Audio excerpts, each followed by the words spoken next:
Welcome to the Tom Woods Show, episode 393. How do we persuade people, really of anything, but particularly of the liberty message? That's the topic of conversation today with Michael Malice. You've heard Michael on this show before, no doubt. You may also have seen him on Fox Business, in particular on Kennedy, where you can hear him commenting on all kinds of issues from his unique perspective. He is the author of Dear Reader, the unauthorized autobiography of Kim Jong-il. He is also a celebrity ghostwriter. You can find out all kinds of things about Michael over at michaelmalice.com. And, of course, plenty about him on the show notes page for today, which is tomwoods.com/393. I hope you enjoy this conversation with Michael Malice. Michael Malice, welcome back to the show. Thanks, Tom. I have people who are just nuts about Michael Malice, and I have people who say, if you have that Malice on one more time, that is the last straw. So, is that true? I'm not really sure, but I did get some bad feedback with the episode we did on the police. I got some fantastic glowing feedback saying, boy, that was courageous and gutsy, and we love this guy. And I had some people saying, you know, you're just taking things too far. You're throwing out the baby with the bathwater. Well, sometimes that baby needs throwing out, huh? Oh, yeah. Well, I always tell them, you know, of course you throw out the baby with the bathwater when it's a demon baby. Yeah, what if it's Damien? Yeah, exactly. That's what I say when I was talking about getting rid of the Fed. They say, oh, okay, the Fed's made some mistakes, but you're throwing out the baby with the bathwater. That demon baby. Mistakes were made. Yeah, that's right. Indeed. All right. Today we're going to talk about a kind of instead of a specific topic, as you say, we're going to go meta, to use this annoying term. We're going to look at looking at things. We're going to look at how it is that we persuade people, how it is that we bring people over to our point of view, because let's face it, our point of view, you know, is sort of the minority position. Like every time I feel encouraged that we're really making progress, some really, and I say this as somebody who comes out of the conservative movement, some really low IQ conservative meme is up there on Facebook, and it's got 58,000 likes. You know, if I had 88 lifetimes, I couldn't get that many likes on a meme. And this happened in 10 seconds. So it makes me feel like, oh, you know, maybe we're not making the progress I think, or it's going to be a longer slog than I thought. So well, I don't know if it's a numbers game on our part. I mean, the goal isn't to get as many people as possible. It's just to get the right people, right? No, that absolutely is true. But at the same time, it is demoralizing all the same to see how many people will just mindlessly click on that thing. But you're right. I mean, it is a matter of because we could get a whole lot of people who are going to click like on a meme and then go back to playing video games all day, That's right. And that doesn't do us any good. So actually, it does us a lot of good. Wouldn't you rather they be playing video games than be, causing trouble with the state? Oh, yeah. No, I mean, if they were on our side, it wouldn't do us a lot of good. I'm glad they're playing video games.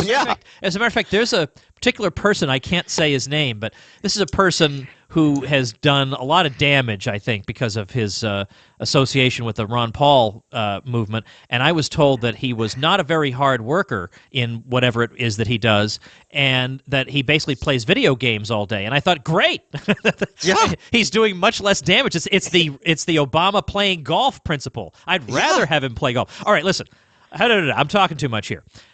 So let's start off though with that point. You already jumped in with something interesting. It's not the number of people you get, it's the quality of the people you get. Expand on that. Which people are we trying to reach?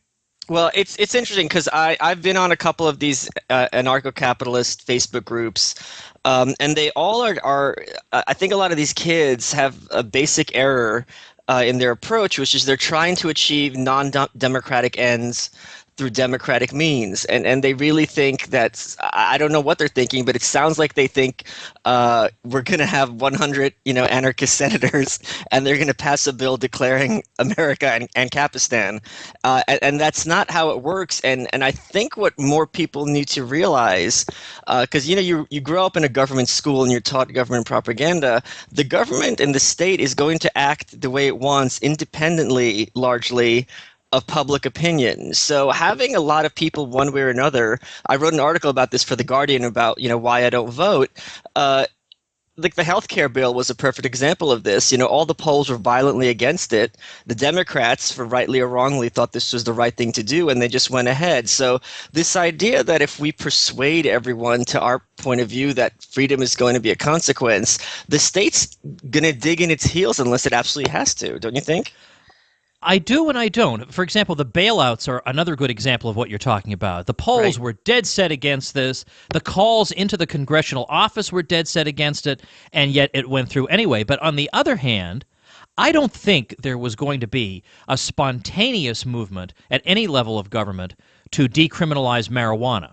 I think that's a case where you did have the people leading, where there was a very dramatic and sudden shift in public opinion, and I think in that case the politicians did follow. Am I wrong? Sure, but I mean, again, I think this is very much a marginal issue. I don't think incarceration rates have decreased. So I think, yeah, at some point, there's going to be some things in the margin, sure, but in terms of, deconstructing the edifice of the federal government, it's still there, and so I think that. I think this is kind of losing the forest for the trees on that issue, though I definitely concede that point. All right, let's talk about styles and persuasion styles, because you and I are different, and there are people I've had on this show who are different from both of us. Like, everybody has a unique approach, and I sometimes am accused of two mutually exclusive things. On the one hand, I over-intellectualize things. I'm too respectable with my coat and tie and laying out my arguments. And then on the other hand, I get told I'm too much of a firebrand and I got to tone it down and stop being so confrontational. So maybe they're just seeing me on different days or something, because I see myself in both of those descriptions. I'll tell you a little bit about the way I've approached this, but I'm curious to really know your approach. I mean, I've seen you on Fox Business. Right. I've read your articles, and when I read your articles, I don't find you to be a million miles removed from my writing style. Okay. So Yeah. what's your overall approach, your philosophy? I mean, you are a Randian, which No, kind of. well, in the sense that I know that I can tell what you think. Well, I have a pretty good instinct about what you think about appealing to the masses. Well, yes. I mean, that's not from Rand. That's from like the Italian elitist. But it could also be from Rand. I mean, she wrote her books, and we'll see where things go. But I mean, you remember when Mises wrote that letter to Rand talking about yes. how wonderful Atlas Shrugged was, and he said, "You had the guts to tell people, especially the broad mass of the public, look, you are inferior, and all the developments that have improved your standard of living came about because of people who are better than you." Like, I mean, that is a way of looking at society that I think is more or less in line with her views. But I'm just going to say one thing. I think people who are in the liberty movement need to understand that for a large percentage of the population, which is higher than 10% but less than 40%, saying that you like Rand is conceptually identical to saying you're a Scientologist. Yeah, I know. I mean, when did this happen? I think this has been happening from the beginning with the NBI days, don't you think? No, I don't know enough about the institutional history, but I do know enough, having been around for a while, that before we became kind of cool and hip, we being libertarians, there were few enough of us that we didn't go around saying, well, Mises wasn't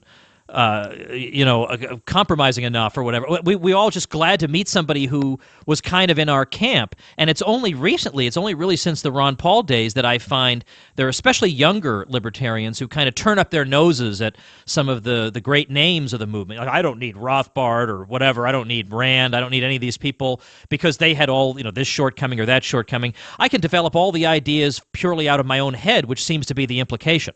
No, I think this is actually the implication. So I think probably like in the 80s or so, there was a big argument, which in retrospect was absurd, about whether someone can be, very religious and be a libertarian. And the answer is, of course, right? And a lot of these objectivists, Rand very much made this a package deal that if you want to be for liberty, you have to be a militant atheist, and this kind of nonsense. So I think what we're seeing now is, people who are ideologues of the progressive persuasion, which is its own version of religion, are being attracted to libertarianism, and they're trying to bring their own religion and make this kind of syncretic mix of the two. So part of their, ideology is heavily based on egalitarianism. Rothbard, of course, wrote explicitly against egalitarianism. Rand could not be any more anti-egalitarian if she tried. So I think that's where their need to repudiate these people comes from. Yeah, I guess I hadn't really thought of it that way. I knew that part of the history, but it just seems to be a feature of, again, this sort of younger generation that and I'm sorry, I sound like an old man to say these younger kids, they don't read books, but I mean some of them do. There's a wing of them maybe associated with the more DC-ish fashionable chic libertarians who really are almost contemptuous of great figures who came before them. It's not to say we have to worship these people, but for heaven's sake, we ought to learn from them. And speaking of these people, let me say something about Murray Rothbard, because his own approach to spreading these ideas is very interesting, because he didn't have just one approach. He wrote, if you read Man, Economy, and State, his great economic treatise, it's written in a very scientific idiom. It's not written in his punchy style that he would have written in the Libertarian Forum newsletter, or that he would have given in a speech. It's very, very dispassionate, technical writing, but he felt like economics needs this. It needs a pure dose of Austrianism. It needs this reconstruction. So he did that. He did a book on the Great Depression. Again, right. Very scholarly, very great history, great economics. But then on the other hand, when he would reach out to the general public and he'd write newspaper articles or he'd give speeches, very punchy. It wouldn't be so much of, well, here's how the business cycle works. It was more of, these people are ripping you suckers off. Because he realized that some people are going to be reached through this sense of, doggone it, I am being screwed here. So he had a different approach to different audiences. Well, I'm going to say something very you're not going to like. Michael Malice, no. First of all, I think Rothbard in many ways is a real villain of libertarianism. Oh, all right. We're switching the subject of the whole show now. And I think a lot of the abhorrent behavior we're seeing in contemporary left libertarianism has its roots in Rothbard, and this is what I mean. Rothbard, throughout his career, made it a point of denigrating in snide and condescending terms and personal terms people who he had formerly been allied with, people who were still on the same team. And I have absolutely he went after Rand with that play, Mozart is a Red. He went after Ed Crane, the former chairman of the Cato Institute, who I'm not a fan of, but he wrote this vituperative letter about how Ed Crane's the devil. And by the end of his life, he was such a pariah, he has to, try to build a bridge to Pat Buchanan, of all people. So I think Rothbard is a perfect example of someone who had the exact wrong strategy. If you hate someone, and there's no one who hates more people than me, I don't think the way to get people on your side is to attack people personally, individually, and by name, because who's going to want to associate with you wondering when the other shoe is going to drop? Well, see, I can't agree with you, because I know so many people Rothbard remained very close with to the end of his life who held exactly the same views as the people he wound up tangling with. Neil McCaffrey, for example, was a traditionalist Catholic right out of the Bill Buckley mold. He was always around National Review magazine, and they maintained a very close relationship to the end, even though he founded the Conservative Book Club. He was associated with all kinds of things Rothbard couldn't stand. But nevertheless, they remained friends. I can find many examples of this. And also, I mean, if we have his voluminous correspondence at the Mises Institute, and it doesn't seem to bear this out. He maintains, regardless of what back and forths appeared in public, he maintains a very cordial correspondence with a lot of people. And with Ed Crane, I mean, I'm not so sure I can really blame him, given some of the early turns that the Cato Institute was taking and the way it was shifting in response to donors. And I can understand his exasperation in that situation. But my point is, I mean, if our subject today, more or less, is how do you reach the public? How do you spread the ideas? In a way, I've kind of followed in his footsteps in the sense that I do write. I don't much anymore because I'm sick of doing it, but I do write scholarly articles. I do write books for academic publishers so that I can say, here's my lasting contribution. But I don't want to spend my life doing that, because frankly, not that many people read those things. I would rather get out there in front of large audiences and somehow take complicated ideas and distill them so that they grab people. They make people want to be part of this movement. And of course, if you're just bitter and angry, who's going to say, yeah, I want to be part of that? Now, we have plenty to be angry about. Whoa. Yeah, go ahead. Oh, go ahead. You're going to make an you argument for bitterness and anger? You don't think bitterness and anger have mobilized movements throughout history? No, it's true. I know. I'm not even joking. No, that's true. No. Look at communism. That's true. That was not based on.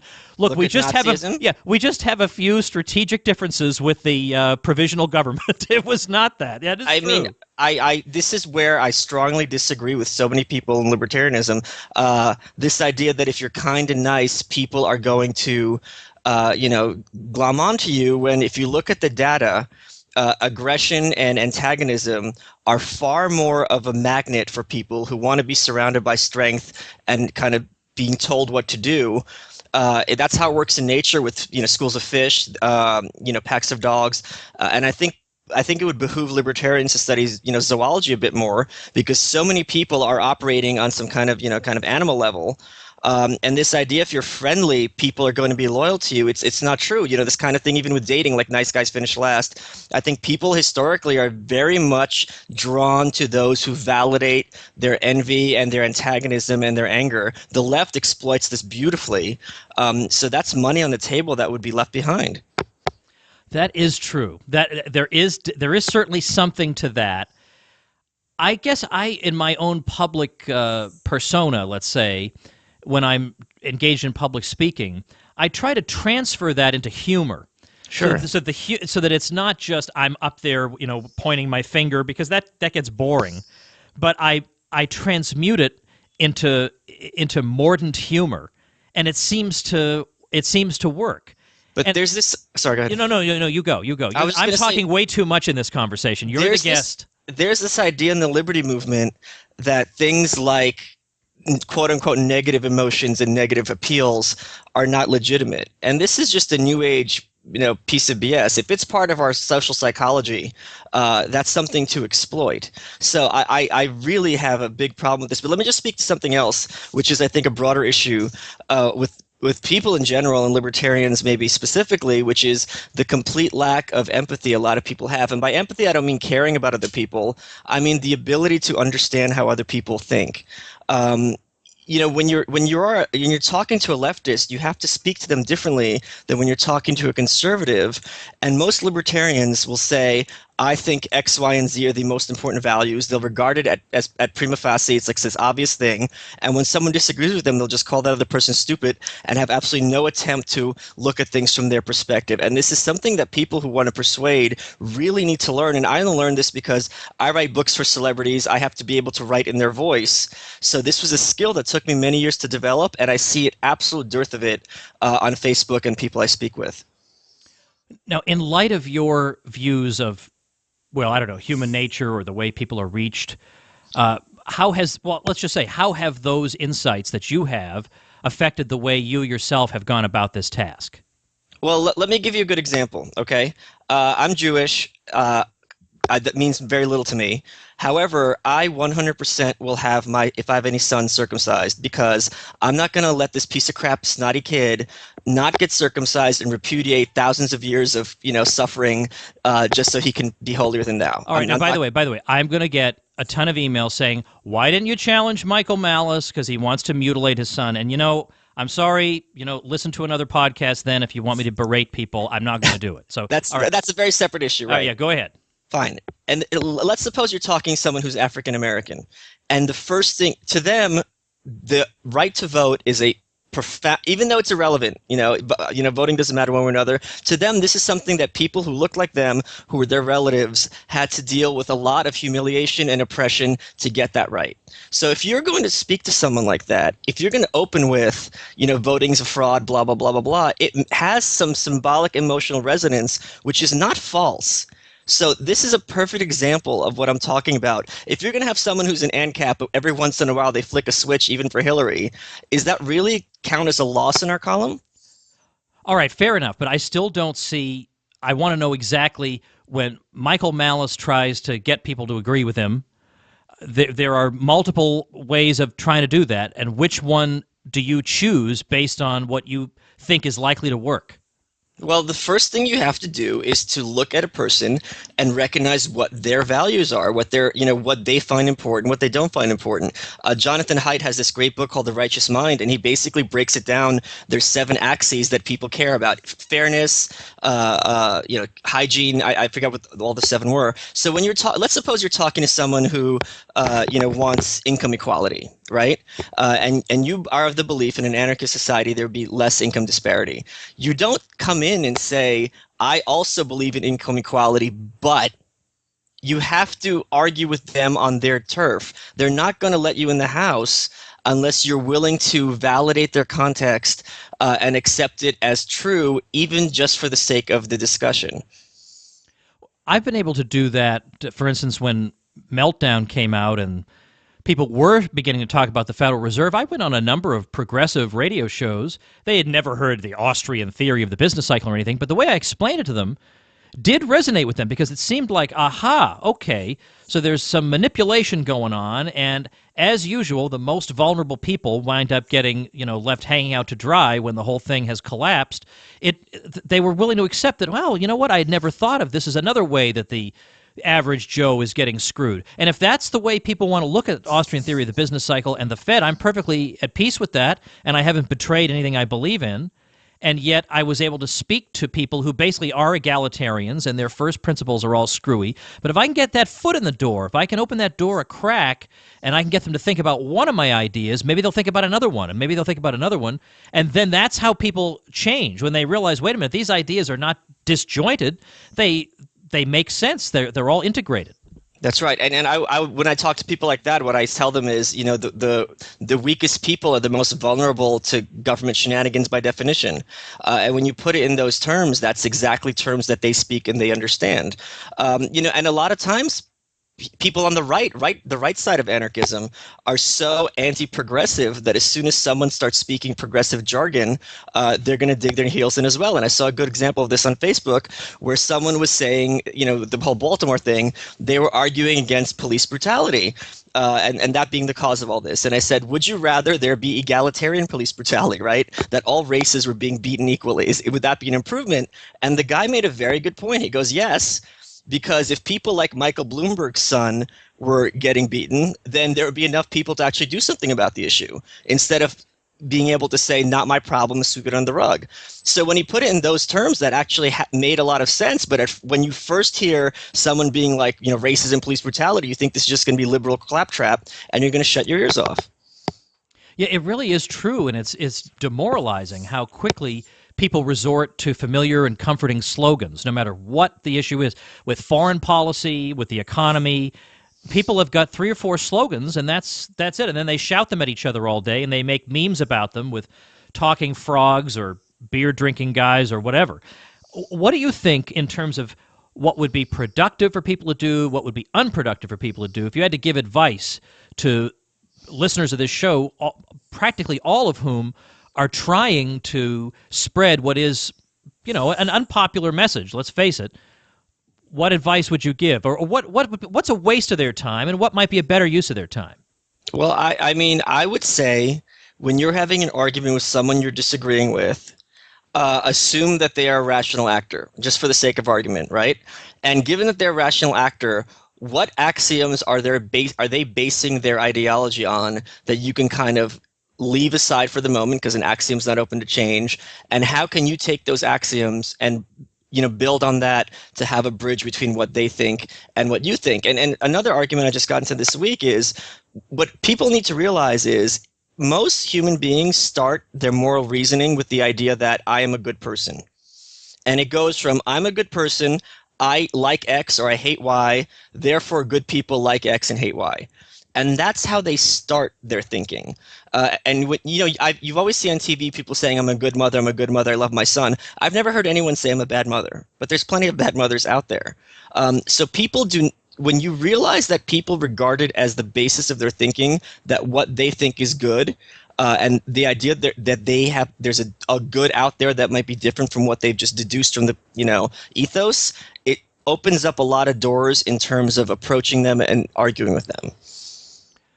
Let's talk for a minute before we wrap up about Fox Business, where you appear somewhat regularly. You were on The Independents, and now you're on Kennedy quite a bit.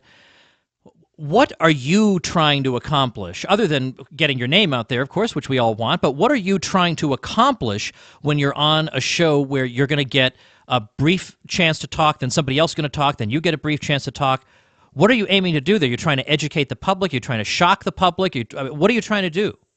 My first priority is always to mock and denigrate politicians personally, and to make them subjects of ridicule, if not contempt.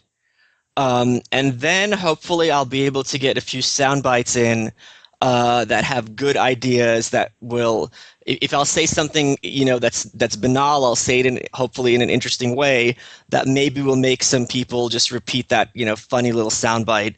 But I'm not under any expectation to change minds. I'm just there to have fun, and I think it's very important to not give the state the moral, apparatus, and to regard it as something sacrosanct when it should be something that is regarded with contempt. Before I let you run, I'd like you to recommend, just off the top of your head, whatever occurs to you, a few books that you think really are the kind of books that can either change minds or at least get people thinking in ways they hadn't thought before. Sure. The most important one is The Machiavellians by James Burnham, who was a Trotskyite, then he wrote for National Review, and he just discusses elite theory and how the nature of the government's independent of the masses always and by definition. Jonathan Haidt's The Righteous Mind I mentioned earlier. Steven Pinker's book, which I'm completely what's it called? The Modern Denial of Human Nature. I'm blanking on the title. I can't believe it. Those three are very, very useful to unpack and understand how most people actually think and operate. Because I think people think that persuasion is just, I throw logic, you throw logic, and whoever has more logic wins. And it's not that way at all. It's operating, in this background machinery that we all have in our minds. And that's where you have to figure out how to persuade people. It's not through strength of facts, or else we would have won, right? Well, no doubt. I will link to all those books as well as to michaelmalice.com on today's show notes page, tomwoods.com/393. If I didn't have to run, I would talk to you for another half an hour, but unfortunately I'm under a time crunch today, and it's my wife's birthday today. So, happy birthday, Heather. Yeah, she's great. So we have a bunch of things going on today, so I have to cut short my otherwise wonderful conversation with Michael Malice. But boy, I've gotten ideas for like 3 more conversations just from this one. So anyway, Good. thanks for talking to me today. I hope to see you soon. Always a pleasure, Tom. All right, a couple quick things before I let you go. Number one, I misspelled McQuestion yesterday in the episode in which I played the interview with Doug Casey, where we were talking about anarchism on the McQuestion PBS program. It's not a Q, it's MCC McQuestion. I think I was thinking of like Steve McQueen. That is a Q, but it is C. So just so you know, we fixed it on the show notes page, but in the episode, I'm still spelling it with a Q. I thought that would help you if I spelled it. I spelled it wrong, so sorry about that. Second thing is, unfortunately, my trip to Ireland has fallen through. It's a long story, just a bizarre set of circumstances, and it's too bad, and I do hope to get there someday. I'm very much intending to do that, but for the time being, that has fallen through. I have a trip coming to Idaho. I'm not totally sure that it's entirely open to the public, coming up in June. This is 2015 that I'm speaking to you. And let's see, in September, we're working on events, one near Winter Park, Colorado, and another one that was going to be in Oklahoma City, but may be in Atlanta now for September. I'll be speaking in the Dallas-Fort Worth area in early October at the Mises Circle in Dallas. So all my events, as always, you can find at tomwoods.com/events, and you can find out about by getting my newsletter. Just go to tomwoods.com and right at the top, just click where it says Notify Me. And in addition to getting my newsletter, you will also get my free ebook, 14 Hard Questions for Libertarians Answered. It is a great book. You will enjoy it. You will get some serious ammunition for yourself by reading it, and it's absolutely free at tomwoods.com. So make sure and check those things out. Remember the show notes page, tomwoods.com/393, and our friend Michael Malice, whom you will find linked there in terms of his website, his Twitter, Lots of fun Michael Malice stuff over at tomwoods.com/393. Thanks for listening, everybody. We'll see you next week. The Tom Woods Show.